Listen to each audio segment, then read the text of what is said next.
Hello everyone. Today I want to talk to you about an idea, an existentialist theme, namely that the I only exists in relation to the thou. In other words, that the I only exists if there's a thou for it to encounter. I encounter thou, and so I truly exist. Without the thou to encounter, without the you, the other, to encounter, the I do not truly exist. And this is a common theme in existentialist thought. Over time, this idea has given rise to another brand of existentialism, namely communitarianism. The communitarians reject the overly individualistic conception of the self. They observe that humans live in the world with other people, and our communal attachments, such as family ties and religion, define and shape ourselves. This is based on the rejection of the liberal view that men are self-sufficient outside of society. Instead, communitarians such as Charles Taylor defend the Aristotelian view that men are social animals, and that the self is insufficient outside a polis or city. While the liberals tend to emphasize choice and the subjective agent impinging his will on the world, the communitarians, influenced by Heidegger, argue that individuals are embodied agents in society. So history as a dialectic, beings and the self being agents embodied in history. That's Heidegger's idea. We must thus transcend our self-centeredness and open ourselves to others. It is only in our openness to others that the self starts to emerge. The self starts to truly exist. Again, we encounter another theme in existentialist thought is that the self does not truly exist, does not exist authentically, unless it starts to open itself to others. The I only exists truly in relation to the thou. In the communitarian conception of the self, individuals, so they argue, have a vital interest in leading decent communal lives, with the political implication that there may be a need to sustain and promote communal attachments crucial to our sense of well-being. In reality, though, the communitarians recognize that there may be cases where the interests of the community conflict with the interests of the self. In such cases of tension, the communitarians will almost always choose based on the good of the community. The communitarians suggest, as a remedy to the conflict between individual rights and communal responsibilities, that we change our habits of the heart away from exclusive focus on personal fulfillment and towards concern with bolstering families, schools, neighborhoods, and national political life. In other words, materialistic, worldly things. As Christ would say, it is the seeds, the thorns, and the things that pierce the thorns and the worldly things that pierce the seeds. Don't mind that. In other words, the individual ought to align his personal interests with that of the good of society. The community is at least as valuable as the need for freedom, if not more so. In practice, communitarians have to constantly choose between ideals and the different valued forms of communal life. One society may need currently to prioritize one form of communal life over another, while a different society may need to do so in the opposite direction. For example, in many Asian countries influenced by Confucius or Confucian ethical theory, swear to familism, the idea that the good of the family is of higher priority than individual interests. A professor of sociology at Seoul National University named Chang Kyung-sup, I might have that wrong, argues that Korean familism harms individuals and poses a serious stumbling block to the establishment of a democratic polity in Korea. In this case, too much emphasis on one type of communal life, the family, could be harmful to the community. In other relatively individualistic societies, however, perhaps more emphasis ought to be placed on the family. As for example, many Western societies justify divorce or the sacrificing of families in general in the interests of the workplace. In conclusion, what seems like a communitarian excess in one society can be a source of inspiration for another. While communitarianism is full of philosophical talk about the value of fidelity, friendship, family, communal good, and so on, it quickly runs into an array of problems when the good of the community is considered the highest good or an object of worship, as Jesus Christ warns us about this all the time. Borderlines idolatry, I'd say.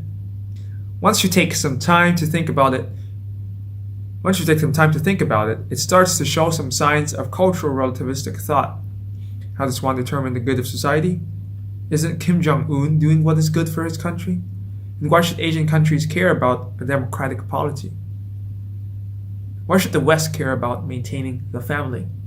Aren't we told by the progressive culture today, all the time, that the traditional family unit ought to be abolished because it is no longer appropriate for the modern world? Why should we strive to maintain or not maintain the traditional family unit? And what is good for Western society? Communitarians cannot answer this, as the political implications of communitarianism depend upon the cultural outlooks and social priorities of particular contexts. That's what they say.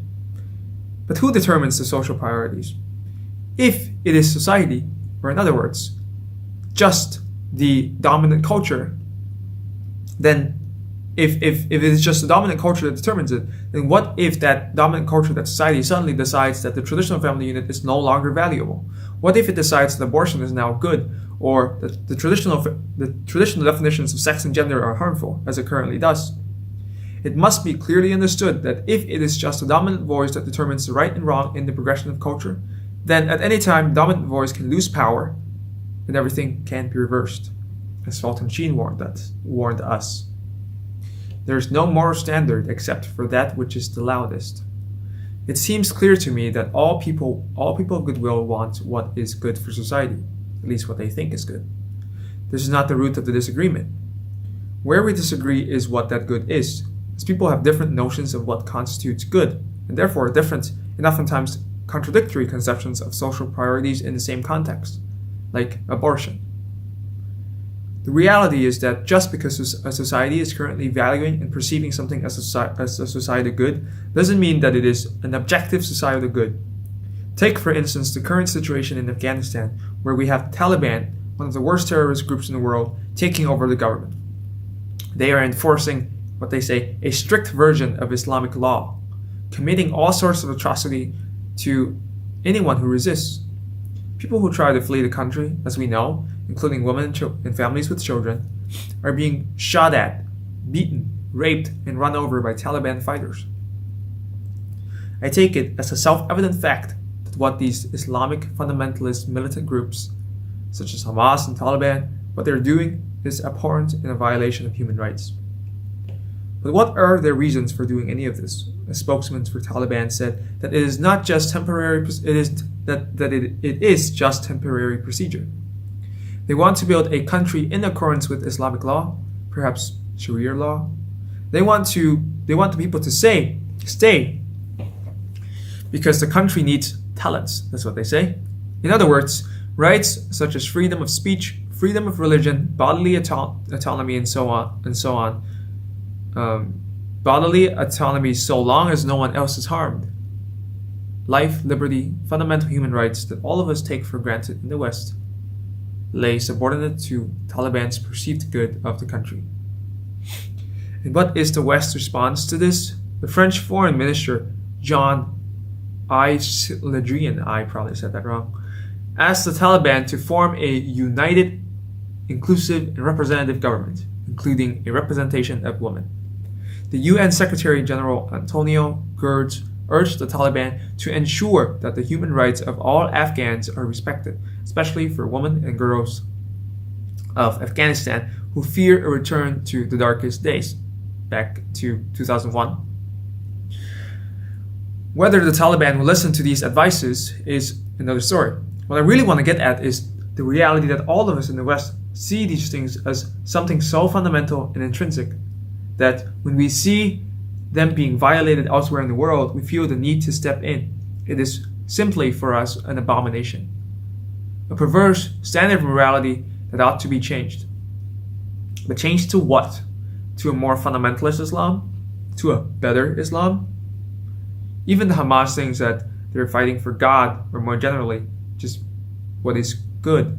The Hamas covenant reads, "In the name of Allah, the merciful, the compassionate." The Hamas has been looking forward to implement Allah's promise whatever time it might take. The Prophet, prayer and peace upon him, said, "The time will not come until Muslims will fight the Jews and kill them," in bracket, "until the Jews hide behind rocks and trees, which will cry, 'O Muslim, there is a Jew behind me, come on and kill him.'" And why should they change? So the question is the nature of the change. What should they change to? It's a different question than why should they change?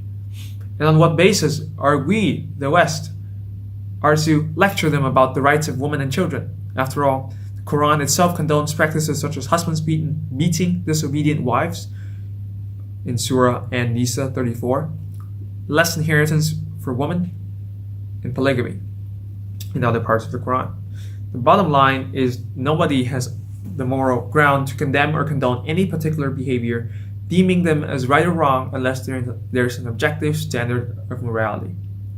Without it, the Taliban would be under no moral obligation to change regardless of the nature of the change. Excuse me. So without objective morality, the Taliban would be under no moral obligation to change. If there's no objective morality, moral change is only a change and not progress. For moral progress presupposes an advancement from something towards a better and more complete condition, which presupposes that there is a single set of moral laws and duties that exist and that you can deviate from it. I suppose that none of us are willing to say that there has been no social progress at all, perhaps since World War II or the American Civil War. In summary, objective morality must exist. I will stop it there. Thank you for watching.